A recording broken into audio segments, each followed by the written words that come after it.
Hello guys, welcome to our channel Maths Concept Academy. मेरा नाम रवि, मैं आपके लिए मैथमेटिकल कंटेंट और साथ साथ केवीएस की अपडेट लेके आता हूँ। तो ये वीडियो होने वाली है इंटरव्यू में होने वाले नाइंसाफ़ी के खिलाफ। हालांकि मेरी वॉइस कुछ भी नहीं कर सकती और जिनका सिलेक्शन हुआ है उनसे मुझे कोई दिक्कत नहीं है। I am very happy for them और ये आपको समझ आ रहा होगा। बस कई बच्चे ऐसे हैं जिनके साथ नाइंसाफ़ी हुई है, चाहे वो किसी वजह से हुई है, चाहे वो इत्तेफाक है। अब मैं आपको बहुत सारी चीज़ें बताऊंगा जो मैंने ऑब्जर्व करा है और आप लोग तय करना कि वो नाइंसाफ़ी है कि नहीं है। जिनका सिलेक्शन हुआ उनसे कोई दिक्कत नहीं है और ना ही मेरी ये वॉइस या ना ही मेरी ये वीडियो कोई तहलका मचा पा सकती है, लेकिन सच बोलना मुझे लगता है कि ज़रूरी है। तो मैं आपको बताता हूँ कुछ चीज़ें। पहले तो आप देखिए जो मैं दिखा रहा हूँ। तो आप लोग देखिए, मैंने इसको क्रॉस वेरीफाई कर लिया है, बिल्कुल क्रॉस वेरीफाई है। रोल नंबर 2204-252 में 52 नहीं लिखा, 22 लिखा हुआ है, ठीक है ना। इस सीरीज में 22-14-238 से लेके 22-14-400 के 162 कैंडिडेट और दिल्ली वेन्यू 2 डेट 8 नवंबर 2023 सीरियल नंबर 14401 से 14820 419 कैंडिडेट जिनका नोएडा सेंटर 1 में हुआ था। ऊपर वाले का वेन्यू था दिल्ली और नीचे वाले का वेन्यू नोएडा। इनमें से ये टोटल कैंडिडेट हो गए 581। इनमें से किसी एक का भी सिलेक्शन नहीं हुआ। ये बहुत सोचने वाली बात है अगर सोचा जाए तो।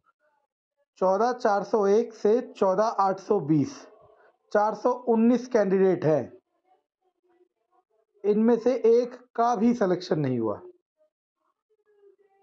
और मैं इसे क्रॉस वेरीफाई कर चुका हूँ। ये जो लिखा है वो सही है।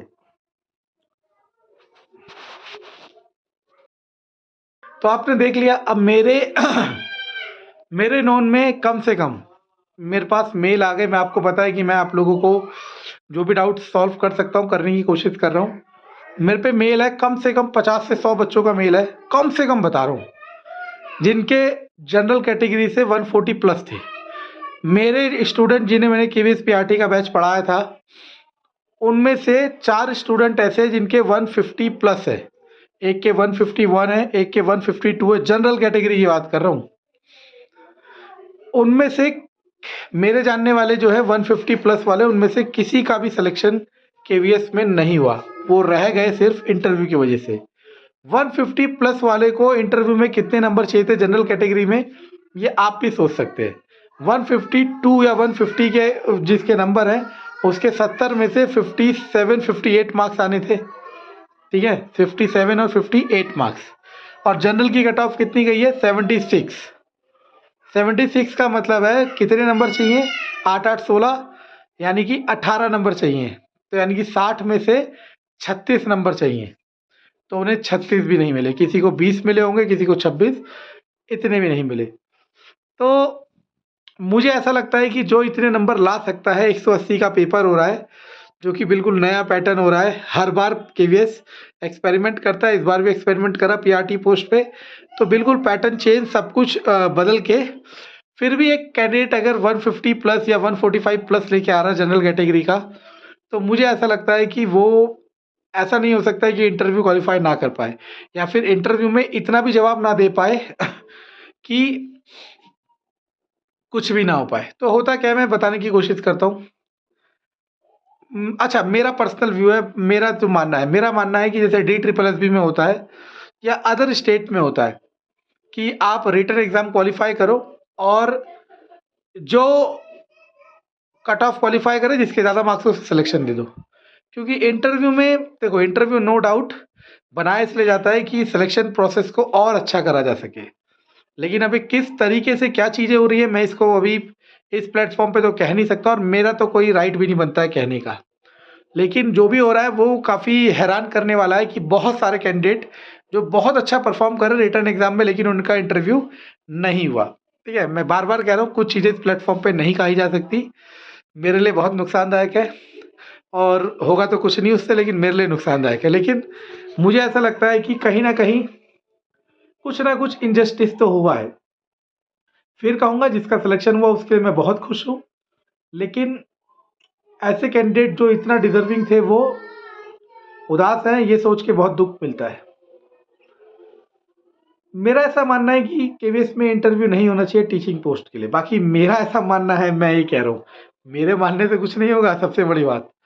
ठीक है, या हो तो उसका वीडियोग्राफी हो कि जब जिस कैंडिडेट को लगे कि मैंने सेटिस्फैक्ट्री आंसर दिया था लेकिन मेरा सिलेक्शन नहीं हुआ, तो वो आरटीआई लगा के अपना वीडियोग्राफी मंगवा ले, और फिर उसे अगर लगे कि उसने सेटिस्फैक्ट्री जवाब दिए थे फिर भी उसे इंटरव्यू में मार्क्स ना मिले तो वो उसे चैलेंज करे।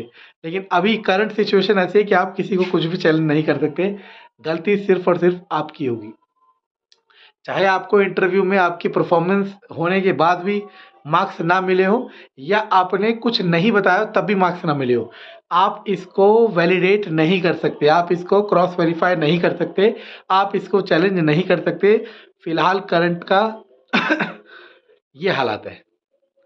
लेकिन मैं आपको एक पॉजिटिव बात बताता हूँ जो कि मेरे को लगता है कि बहुत ज़रूरी है बताना। कोई नहीं बताएगा क्योंकि सबका काम था केवीएस पीआरटी के कोर्स बेचना। कईयों ने लाखों कमा लिए, कईयों ने करोड़ों कमा लिए। मैंने चंद 7-8 हज़ार कमाए थे, वो मैं चैरिटी में डाल चुका हूँ और दिखा दूंगा। लेकिन मेरा मन नहीं करता दिखाने का, क्योंकि मुझे ऐसा लगता है कि चैरिटी करने के बाद दिखाना गलत है। लेकिन फिर भी दिखा देंगे क्योंकि यूट्यूब में तो आपको पता है कि जब तक दिखाओ ना आपको यकीन नहीं होता। वन ऑफ माई मिस्टेक यही था कि मैं कोर्स बेचने में आ गया। 7-8 बच्चे थे, मैंने कोर्स बेचा, लेकिन फिर मुझे लगा कि ये गलत था, फिर मैं रुक गया उस चीज़ को। ठीक है, क्योंकि एक गलत ही चीज़ चल रहा है इस प्लेटफॉर्म पे। अच्छा चलो वो सब बाद में बात बताएंगे, लेकिन मैं आपको एक चीज़ बताता हूँ। ये मैसेज आप हर बच्चे को शेयर करना जिसका सिलेक्शन नहीं हुआ। मैं अभी आपको दोबारा कह रहा हूँ, हर बच्चे को शेयर करना। अगर आप दिल से मेरी चैनल की रिस्पेक्ट करते हो, मेरी रिस्पेक्ट करते हो, तो वो मैसेज क्या है सुनने की कोशिश करना। अब यहाँ तक कहीं पहुँचे ही नहीं कई बच्चे, तो वो तो मेरा भी बैड लक है, उनका भी बैड लक है कि जिसके 150 प्लस 140 प्लस आया है जनरल कैटेगरी का, किसी भी कैटेगरी का, जो इतने अच्छे बच्चे इतने अच्छे नंबर लेके आया और इंटरव्यू की नाइंसाफी की वजह से आपका सिलेक्शन नहीं हुआ, तो सीने में आग लगा लो। मैं अभी भी कह रहा हूँ, ये आग आपको बहुत चीजें, आग मतलब माचिस वाली नहीं, आप बहुत अच्छे एस्पायरेंट हो, आप बहुत अच्छे टीचर बनोगे। बस आपको करना क्या है, आपको DSSS की तैयारी करनी है। DSSS पीआरटी की भर्ती डेफिनेटली आएगी 2024 में, तो कोई रोक ही नहीं सकता। 24 आ ही गया, अब क्या बचा है। तो मैं अभी भी कह रहा हूँ, मार्क्स माय वर्ड, जिनका भी केवीएस पीआरटी में सिलेक्शन हुआ है, सॉफ्ट स्टेशन मिला तो 5 साल और हार्ड स्टेशन मिला तो 3 साल, चाहे कहीं का दम लगा ले। वो अलग बात है पॉलिसी चेंज हो जाए, ट्रांसफर नहीं होगा, चाहे स्पाउस केस हो या ना हो।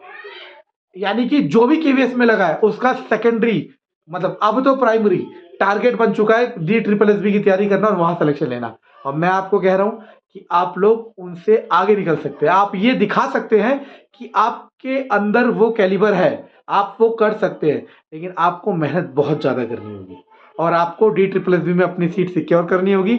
और यकीन मानना, उस दिन आपको यकीन, आपको अगर DSSS में आपने अपनी मेहनत से सिलेक्शन पा लिया, वहां तो कोई इंटरव्यू है नहीं, बस रिटर्न क्वालिफाई करो सिलेक्शन पाओ, तो याद रखना आपको 0 गिल्ट रहेगा। अदरवाइज आपको जिंदगी भर गिल्ट रहेगा कि फलाने इनजस्टिस की वजह से मेरा सिलेक्शन नहीं हुआ। और मैं बार बार कह रहा हूं, गिल्ट के साथ जीना बहुत मुश्किल है और एक बार दम लगा के कोशिश करना बहुत आसान है। तो एक बार फिर, जिनका इंटरव्यू की वजह से नहीं हुआ, बहुत सारी चीजें मैं नहीं बता सकता, मुझे भी पता, आपको भी पता, सबको पता, लेकिन हम कुछ कर नहीं सकते क्योंकि हमने हमें इतना बड़ा बनाया नहीं, और जिसे इतना बड़ा बनाया वो कुछ करेगा नहीं। ठीक है, तो आपको क्या कर रहा है, जिसका भी इंटरव्यू की वजह से नहीं हुआ, DSSS की तैयारी करो, क्योंकि जिनका सिलेक्शन हुआ है वो भी DSSS की तैयारी करेंगे सिलेक्शन के बाद, क्योंकि उनका भी गोल क्या है, DSSS, क्योंकि वो घर आना चाहते हैं। समझ आ रहा है। अगर आप किसी और स्टेट में रहते तो उस स्टेट की टीचिंग एग्जाम की तैयारी करो, और अगर आपने सिलेक्शन ले लिया तो यकीन मानना उस दिन आपको मेरी ये बात जरूर याद आएगी। धन्यवाद।